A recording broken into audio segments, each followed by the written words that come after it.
Move on to the Philippines, the Southeast Asian island, that is, not the teenage fan club for Prince Philip. He's so dreamy. It's his birthday today.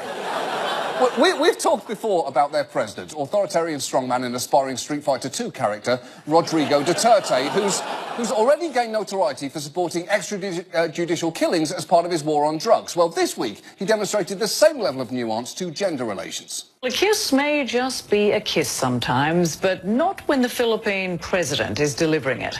A spokesman for Rodrigo Duterte says the president's kiss of a woman on stage was an act of endearment toward Filipino workers. Now, in fairness to Duterte, it was an act of endearment toward Filipino workers. It's certainly a more creative justification for that sort of behaviour than when you're a star, they let you do it.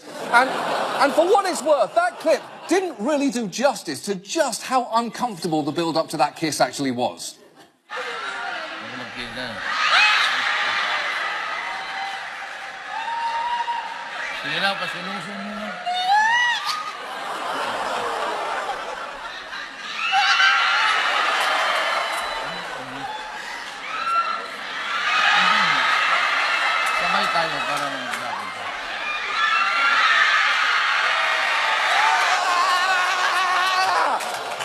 That felt so grotesque.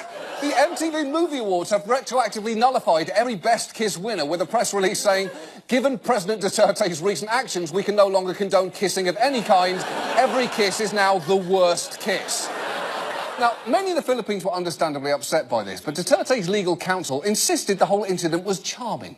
The kiss was, to my mind, an endearing kiss, coming from a fan who was so tickled pink when she had the opportunity. She did it willingly and excitedly. She was tickled pink. OK, please stop saying tickled pink. I know it's not technically a dirty phrase, but you are making it absolutely disgusting. And second, fan or not, she repeatedly pulled away from him. Sometimes women just don't want to kiss you. I'm clearly not speaking from any sort of personal experience here. I just have a deep-rooted hunch about it.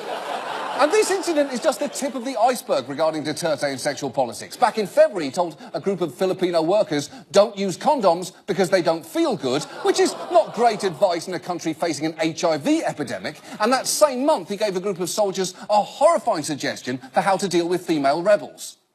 Tell the soldiers, the women. Tell them. Call them and tell them. The mayor has a new order not to kill you, just shoot you in the vagina. So, no more vagina. You're useless. OK, so let's be clear about this one. Without a vagina, you're useless. It's not just appalling, it's also a searing indictment of anyone who's stuck walking around with this ridiculous thing instead. I mean, look at it. Does anybody find this cool? I'm guessing there's not a single person in this room currently thinking, what a spiffy little gizmo we're all gazing upon. I do hope he keeps that image on the screen forever. Now, as for the outcry over his kissing stunt, this week Duterte claimed that it was all perfectly innocent. I can only generate an emotion if I kiss a woman I love. Any other stranger is pure showbiz. Pure showbiz. Now, instinctively, you want to say that that's a terrible excuse, but given everything that we've learned in the past year about the entertainment industry, pure showbiz might just be the perfect description of what